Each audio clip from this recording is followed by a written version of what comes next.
Hey, you guys have any toilet paper in the back? What you see is what we got.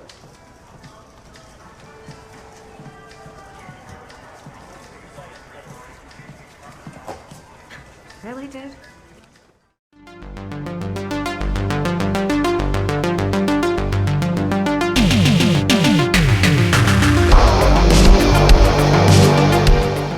We are talking Sick, and this is directed by John Hyams, who has done quite a few kind of genre stuff before. He was responsible for a couple of the Universal Soldier sequels. He was a showrunner for the Asylum's Black Summer zombie series.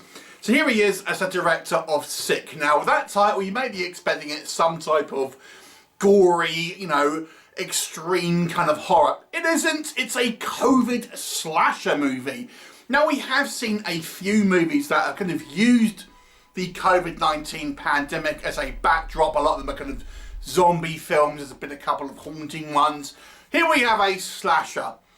Now the movie is very similar, I would say, to the movie Scream and its sequels in the way it's kind of portrayed, the way it's filmed, the kind of the adversary, things like this. Now what is the story? It focuses on a small group of friends, two girls and a guy, who kind of go to this kind of summer house, I suppose, away to try and, you know, have a little bit of a break, get away from the city and people with kind of COVID and such.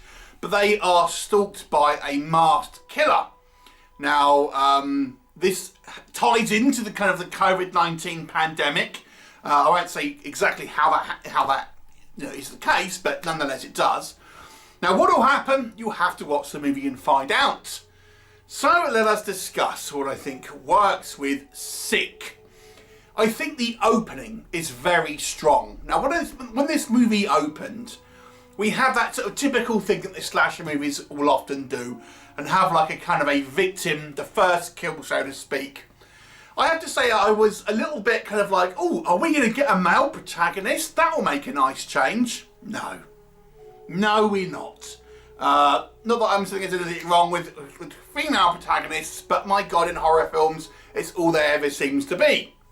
Nonetheless, there it is. But the opening sequence, I've got to say, I quite enjoyed. And the kind of the way this killer is, masked killer, acts a little bit like Ghostface, where we have these kind of fights and there's lots of tumbling around, things like this.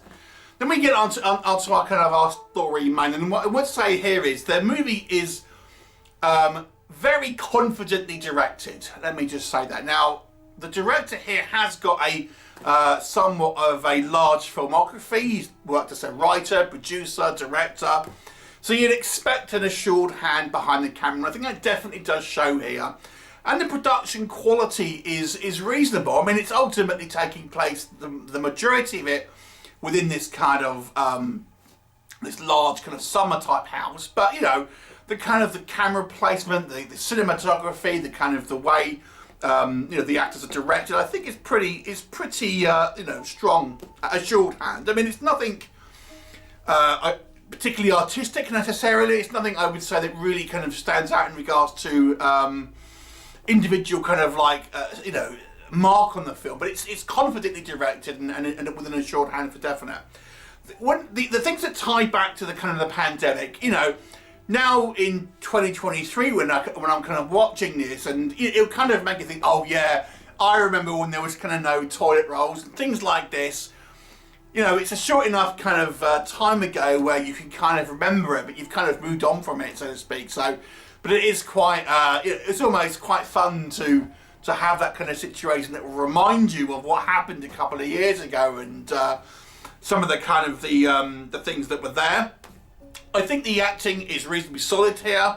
I mean, it's very much a teen slasher flick. I don't think, you know, not a hell of a lot is kind of necessarily required, but they do a decent enough job. I quite liked our main woman, our main protagonist. I thought she did a good job here of, you know, making a somewhat kind of relatable kind of character and things like this. I also kind of quite like how this movie kind of played out in regards to, you know, its characters and their ultimate fates to a kind of certain degree.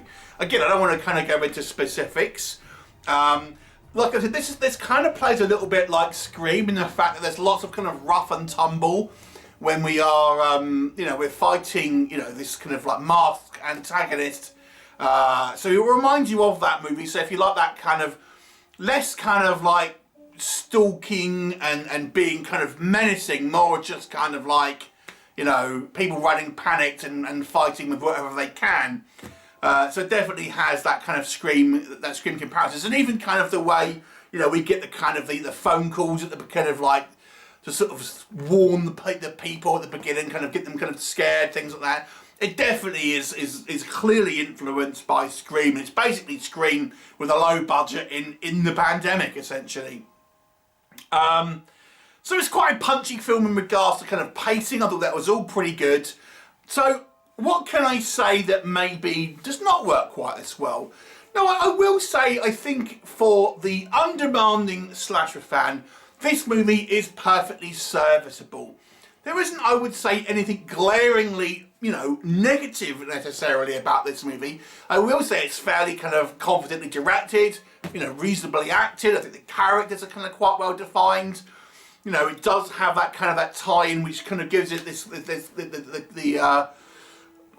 time with COVID and stuff. And again, I'm not going to say exactly why that is. It's a little bit tenuous. It does seem to be like, how can we kind of like connect this? But anyway, it kind of gives it that.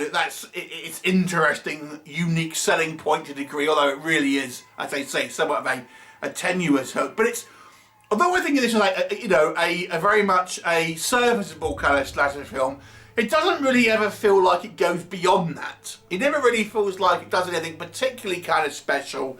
Nothing that you've kind of seen before. It's very derivative of Scream and the Scream sequels.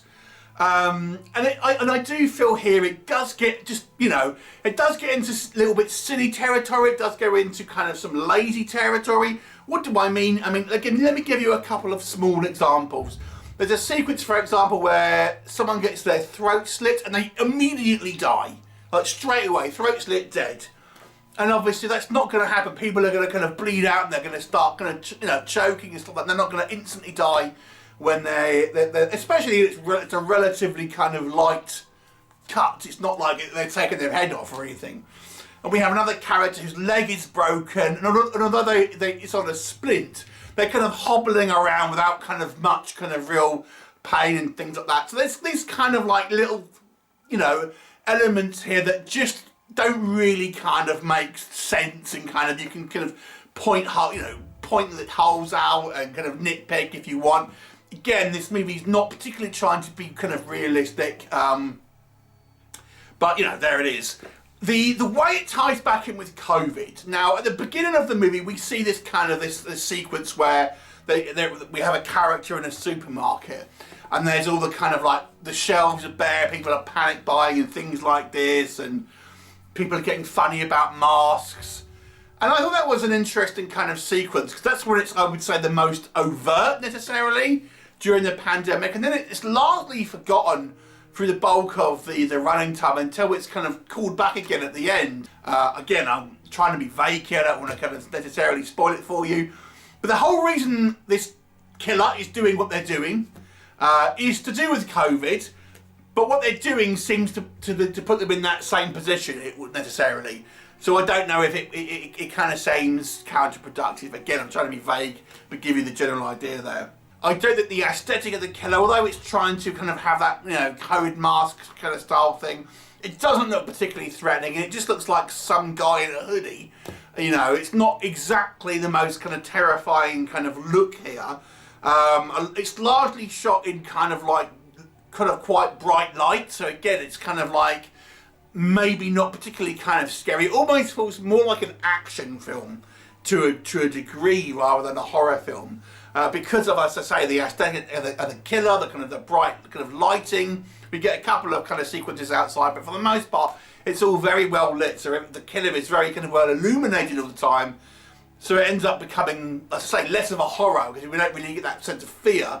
More of a kind of an action, kind of home invasion kind of style. thriller to a certain degree, but it's obviously positioning itself to be a horror. And as I said, generally speaking, that its unique selling point is its kind of tie-in with COVID.